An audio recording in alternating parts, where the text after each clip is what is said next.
TV कलश करे सिद्दीक़ों वफा का पे करे उलमाए देवबंद उलमाए देवबंद नानो टीवी कलश करे सिद्दीक़ों वफा का पे करे उलमाए देवबंद उलमाए।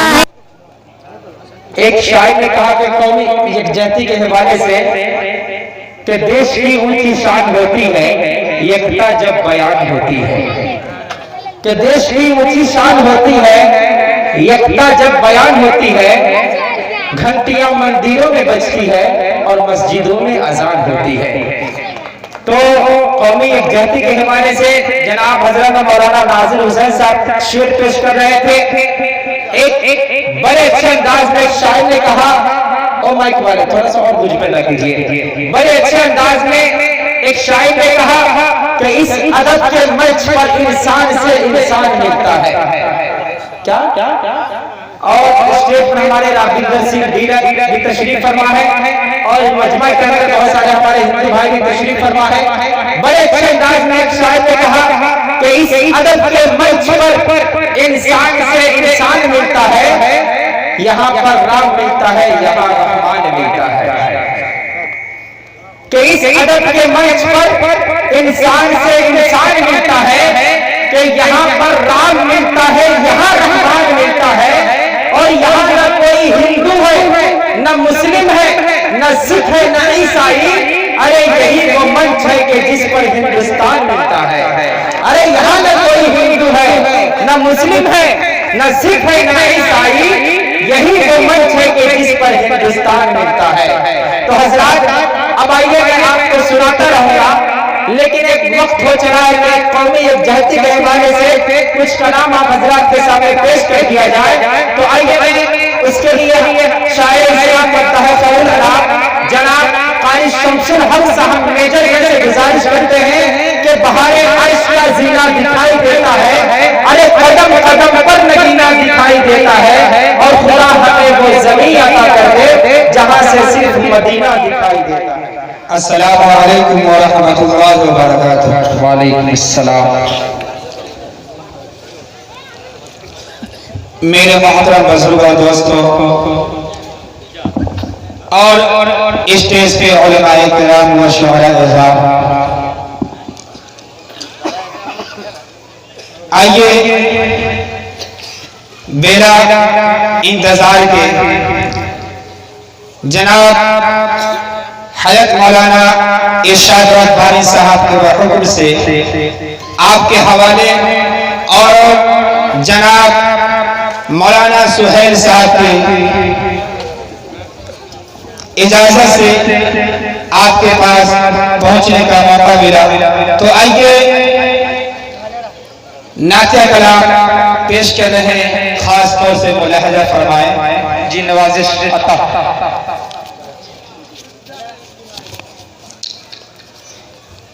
गुनाहों के समंदर में नहाना भूल जाता है। क्या बात है भाई। गुनाहों के समंदर में नहाना भूल जाता है। एक मरतबा सभी आदमी बोलिए सुभान अल्लाह।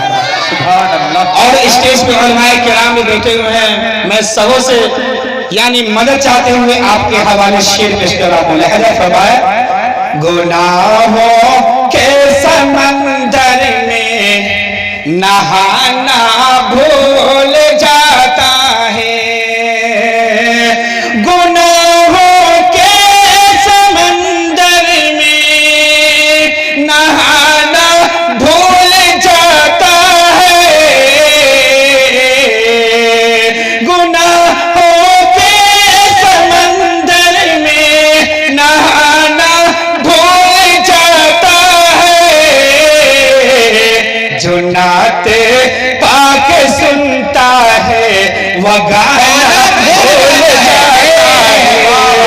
जो नाते पाक सुनता है वो गाना भूल जाता है, गुनाहों के समंदर में नहाना भूल जाता है। अब आइए शेर में पेश कर रहा हूं, मुलाहिजा फरमाए। जी जी नवाजिश। कि वतन का चीज है सारा जमाना भूल जाता है, वतन का चीज है सारा जमाना भूल जाता है, कि वतन का चीज है सारा जमाना भूल जाता है।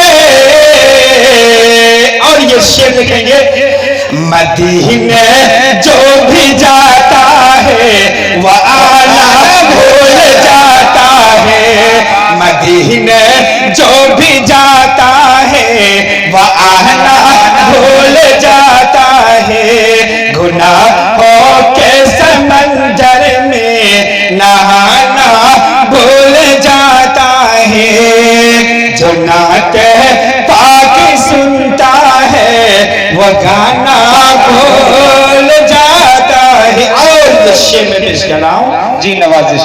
ये शाने रहबरी देखो, उमर का दौर आते ही, ये शान रहबरी देखो, उमर का दौर आते ही, ये शान रहबरी देखो,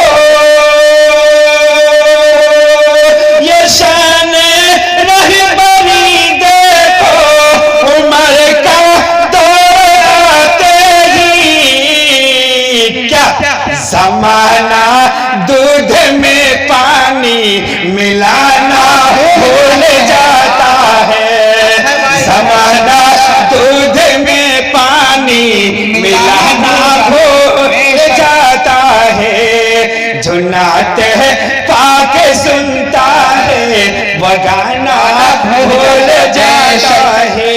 और ये शेर मैं पेश कर रहा हूँ जनाब मौलाना अशरफ साहब के हवाले से और मुफ्ती उस्मान साहब के हवाले और मुफ्ती महबूबुल्लाह साहब के हवाले से।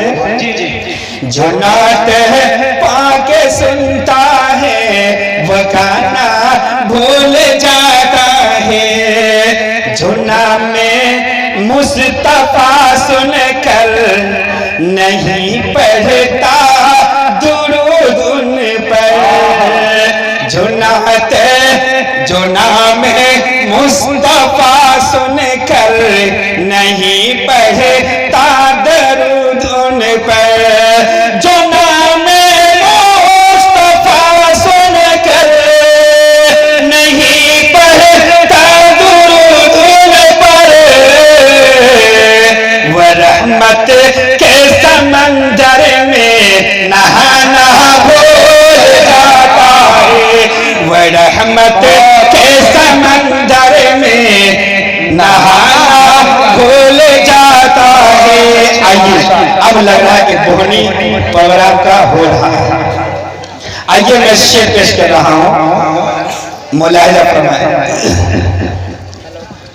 शम्सुल जो नात पाक सुनता है वह गाना भूल जाता है, शम्सुल जो अपने ऐबों पर नजर रखता है हर लम्हा, कि शम्सुल अपने ऐबों पर नजर रखता है हर लम्हा, तो फिर औरों पे वो उंगली उठाना भूल जाता है, जो नात पाक सुनता है वह गाना